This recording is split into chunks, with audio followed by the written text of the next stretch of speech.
Hello, everyone. This is Mike from Dimensional Walking.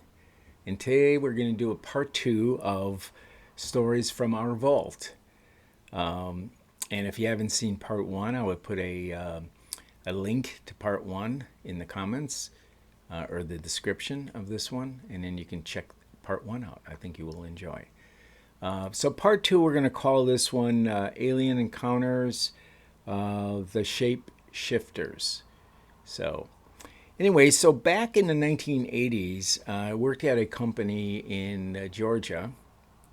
I was the director of distribution there and ran several big warehouses.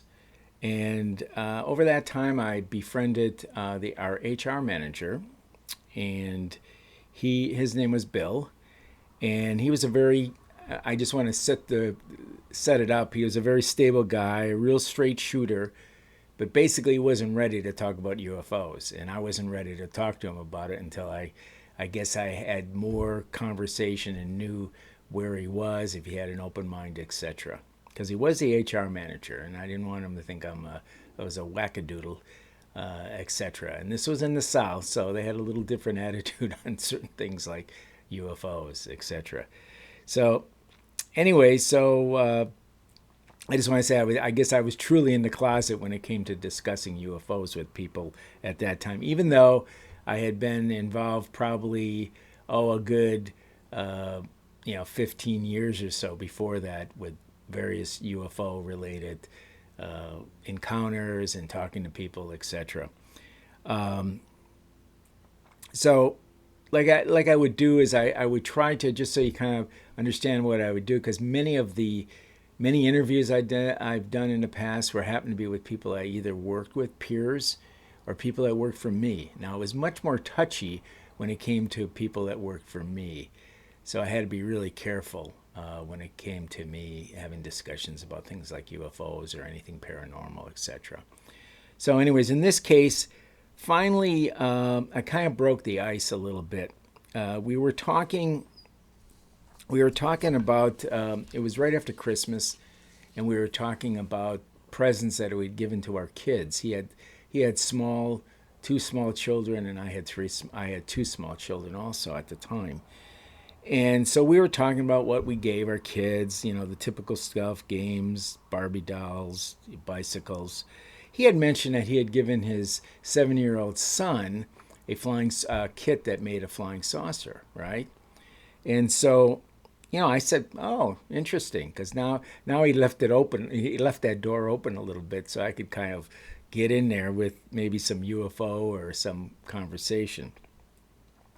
So he was he told me that he had a day after Christmas. I guess he went ahead, and it was a model, so he had to put it together.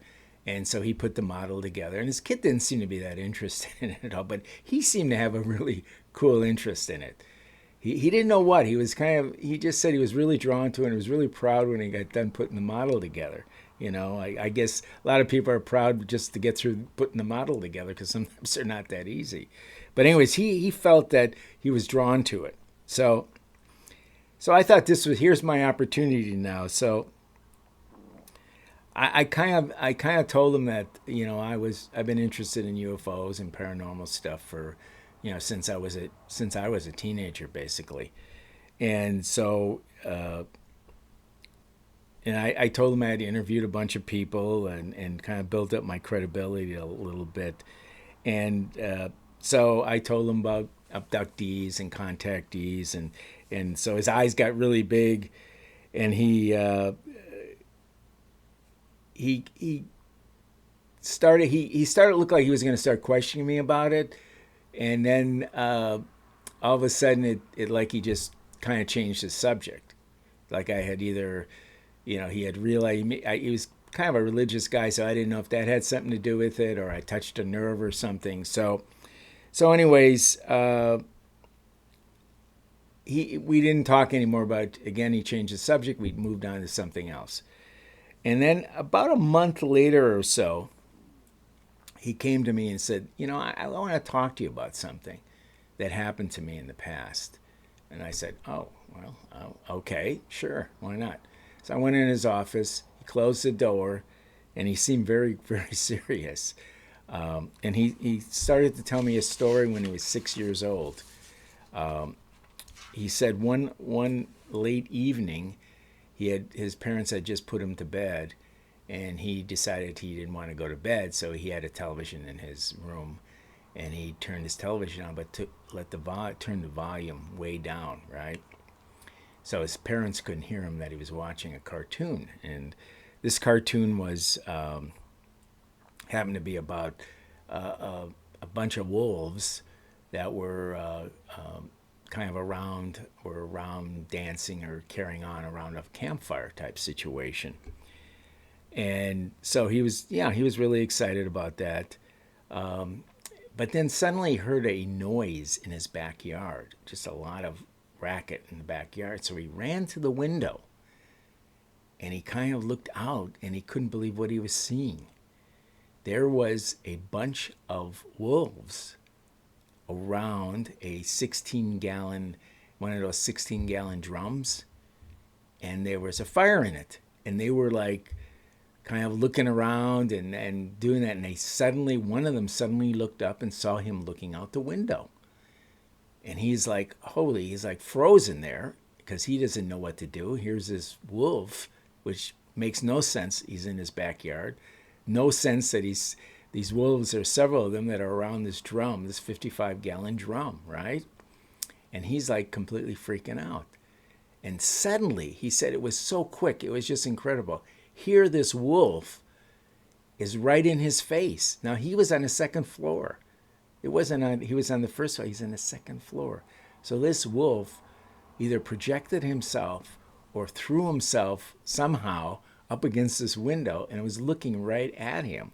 Completely freaked him out. Okay? And that was really all he remembers. He does remember screaming very loud, and he doesn't remember anything else, though. It just kind of went blank. I don't know if he got abducted or it was aliens or whatever it was. But, after I said, listen, his parents, he does remember his parents kind of coming in there in the room and seeing if he was all right. He did remember that.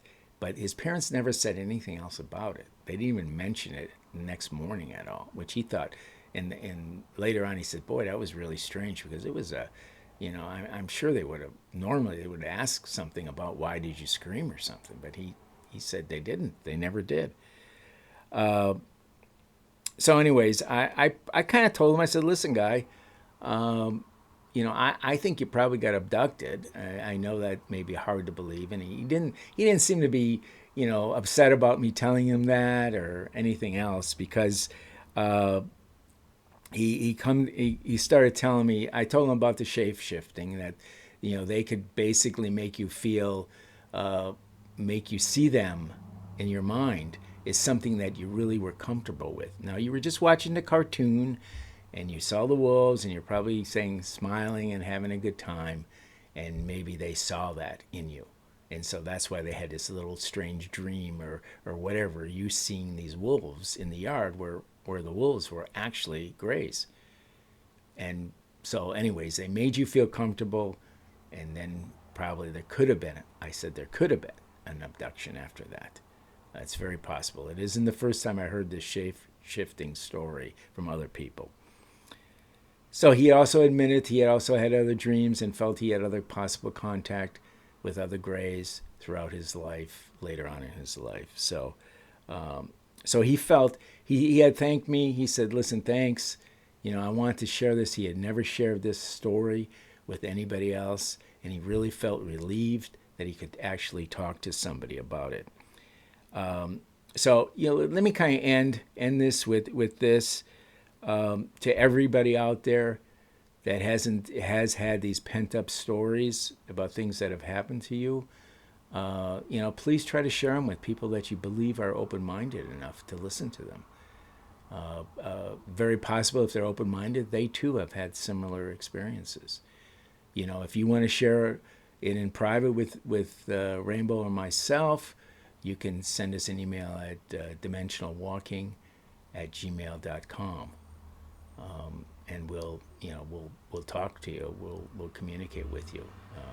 Even if you want to, we'll give you a call. That's what we do. If people need help, we're there for them the best we can. So, anyways, with that said, that's it.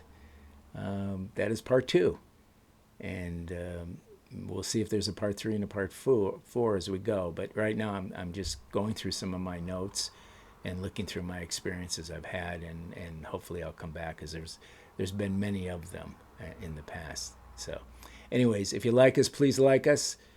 We need your subscriptions. And other than that, as Roy Rogers always said, happy trails until we meet again. Thank you very much. Bye-bye.